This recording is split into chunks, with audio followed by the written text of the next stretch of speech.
Have you ever bought an item and never used it? Don't worry, because you're not alone. Many people have the same issue that has been coined as overconsumption, or in other words, toxic consumerism.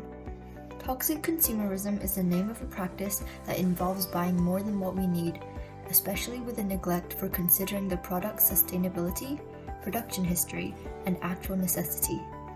As a result of toxic consumerism, we are currently overusing our planet's natural resources by more than 70%. The lack of responsible consumption and production is prevalent amongst every society, especially in Hong Kong, which is a world leader in modern and innovative practices. The constant development of our economy and increasing income of consumers is mainly positive from an economic point of view. However, this comes at a cost. When people have more disposable income, it naturally leads to our consumer society continuously splurging on items we don't need. In addition, many large companies still rely on unsustainable production methods, for instance, electricity and heat production methods that often emit greenhouse gases in the process. What's even more surprising is the fact that Hong Kongers rated this goal, responsible consumption and production, the least important of the UN Sustainable Development Goals, according to a citywide survey conducted in 2018 by the Hong Kong chapter of the United Nations Sustainable Development Solutions Network. This trend is confirmed by findings from the Environmental Protection Department. 5.7 million tons of waste is generated in Hong Kong every year, with 70% of it ending up in landfills. The rest is either recycled or thrown away into seas. Hong Kong's negative consumerism sprouts from the culture of the fast-paced city. People often buy items without thinking twice about its necessity, and these items turn up in the landfills, which builds up to Hong Kong's ongoing waste and pollution crisis. Hong Kongers can also be described as shopaholics, as they are known to be extravagant spenders all year round, in all consumer areas, such as food and fashion. Before the pandemic, 3.9 billion disposable food and drink containers were thrown away every year. From 2020, these figures have only risen, as people have become more reliant on food takeaway services, which involves plastic containers and cutlery. The pandemic hasn't stopped shopaholics from shopping either, as people quickly turn to online retail to satisfy their frivolous and fickle demand, the most popular category of consumer goods being fashion. Beauty products which are linked to fashion are also excessively sought for, which is illustrated by the fact that it is estimated that the average consumer owns around 40 makeup products, yet only uses 5 every day. The rest is left to collect dust on a shelf until they are thrown out. This excessive consumption surges further during holiday seasons, such as Christmas, Mid-Autumn Festival, and Chinese New Year. Global waste levels increased by around 30% during the Christmas period, according to a study, which is not a surprise as it's traditionally a time of giving, and in turn, a time of heavy consumption. Mid-Autumn Festival celebrations, despite being more short-lived, also contribute massively to plastic waste due to the excess mooncake packaging and one-time use of plastic glow sticks. Similarly, in Chinese New Year, festive lights and decorations, along with non-biodegradable food packaging, are sent to the landfills. The toxic chemicals and gases are released from plastics and other trash in landfills into the air, harming local biodiversity and the respiratory health of humans, even from miles away. Plastic waste that enters the oceans poses a huge threat to marine life and their habitats. Needless to say, nobody wants to dampen the holiday spirit by bringing up the plastic waste issues during the celebrations. However, if we want to live in a sustainable and unpolluted environment, this is a serious issue we need to tackle and act on now, before it is too late to make a lasting change.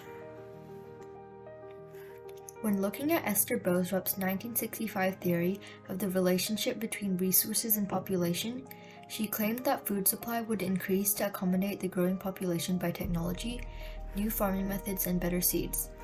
As consumption increases, production increases, but if consumption is unnecessary, production still increases due to our growing demand. In the current world, we accommodate a growing demand through mass manufacturing and genetic engineering, giving higher quality, yet through unsustainable and irresponsible practices, which leads to our next section, production. Despite our society mainly being attracted to consuming, we can't leave out production while talking about consumption, since the only way we can consume is if something is produced. Hong Kong is famous for being a world-class import and export city, with a multitude of ports and docking points for production exchange. However, over 90% of the food that we eat is imported, which drastically affects the carbon footprint that it leaves when you count air miles and local transport. To add, brands tend to sell foods in lots of plastic packaging, and mass production contributes to air pollution, which is a completely unsustainable practice. They even tend to use unsustainable additives in the food itself, which further strengthens our point that responsible production is not being initiated enough in the present day. It's not only food. Have you heard of fast fashion? Shein, the world's largest fashion retailer, produces 1 million products every day, and only 6% of these designs stay on their website for over 90 days. The rest, you guessed it, it is discarded. Every year, 92 billion tons of clothing is sent to landfills, which is the equivalent of 1 truckload of clothes every second, and it's all due to mass manufacturing of fast fashion brands like Shein, H&M, and Zara. This 92 billion tons translates to 10% of global carbon emissions, 342 million barrels of petroleum to produce plastic fibers, and 20% of the world's wasted water. In parallel to fast fashion is fast beauty.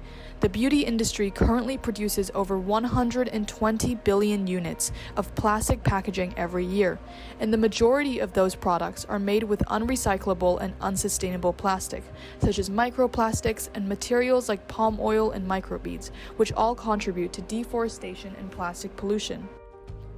Despite the seemingly unsustainable practices many brands follow, there are some out there that claim to be producing sustainably, such as with sustainably sourced or certified materials, or they give statistics for their low carbon emissions.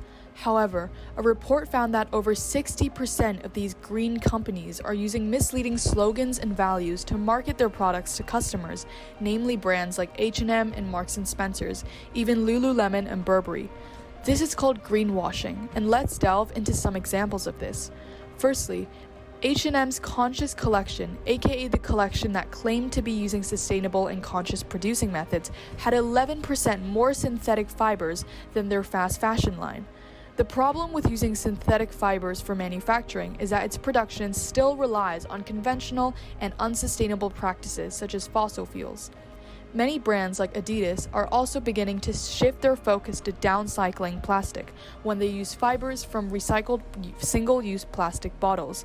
However, according to the campaign manager at Changing Markets Foundation, an organization partnering with NGOs to raise awareness of the unsustainable corporate practices by exposing irresponsible practices, this is simply a one-way street to landfill or incineration because, ironically, 85% of the aforementioned brands and those in the report were found to be using recycled plastic bottles. The problem with this is that brands are not turning to more circular solutions to turn clothing back into clothes. Many brands, but more surprisingly, Patagonia, had refused to respond to Changing Markets survey and failed to disclose its use of synthetics. As the researchers quoted, while it encourages people to buy less, demand more, and to join the fight against irresponsible fast fashion manufacturing, it makes no commitment to move away from synthetics altogether. As a pair, we believe that toxic consumerism and unsustainable production in Hong Kong is a big problem and is causing a lot of harm to the environment. However, from our perspective, we can still take steps to minimize the problem to a large extent. It is more important than ever that we support the growing economy and population by consuming and producing as sustainably as possible to ameliorate the toxic consumerism of Hong Kong. We can all make small changes to our consumption habits in order to make our community more sustainable. This will create a large collective change of mindset, which will lead to more companies switching their production to be more sustainable. To tackle the problem of waste as a result of toxic consumerism and unsustainable production methods, producers and consumers will need to work together to create a more circular economy where minimal waste material is disposed of to the environment. All members of society, including producers and consumers, will also have to individually become more aware of the issue and change their consumption habits or production methods to minimize waste and pollution. On the consumption side, the government would need to play a key role in launching incentive schemes that would encourage responsible disposal of waste. One successful scheme out of many others that Hong Kong could use as a model is Norway's Deposit Return Scheme, or DRS. The concept of the system is that there is a required customer deposit when a customer purchases a product packaged in single-use plastic, and they can only receive the deposit when the container is returned. Actively provides incentive to reduce plastic waste and encourage recycling, as the consumers need to either recycle by returning the plastic container, or they may not purchase a plastic packaged product altogether. In order for consumers to be able to recycle, accessibility to recycling points needs improvement by the government. There needs to be more recycling points set up, and a website or app to provide information about locations and purposes. To take this a step further and minimize the consequences of waste as a result of consumption and production, Hong Kong could set up a system similar to the system in Japan, where people categorize their waste according to the material at home, and each type of waste is picked up on a different day of the week. Consumers themselves also have to take action by being aware of the issue of waste produced by excess consumption. Strengthened numbers of consumers can pressurize producers to change their production methods to be more sustainable, as without the support of the consumers, the firms that the producers supply would be out of business, meaning they would also be forced out of the market. How can we address these issues? The first step: hold brands accountable for their unsustainable production and packaging practices and limit mass consumption through education and advocacy.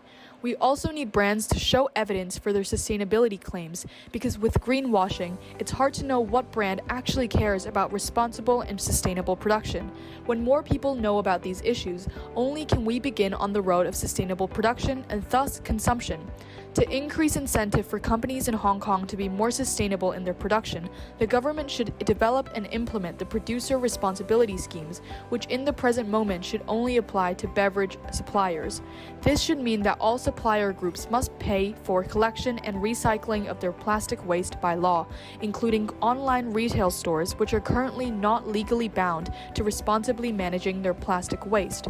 In addition, the pre-market producer responsibility schemes need to be strengthened, so that producers will be required by law to revise their business models to consider more sustainable production methods that use minimal unsustainable materials and their plastic waste management. Think before you consume. Thank you for watching!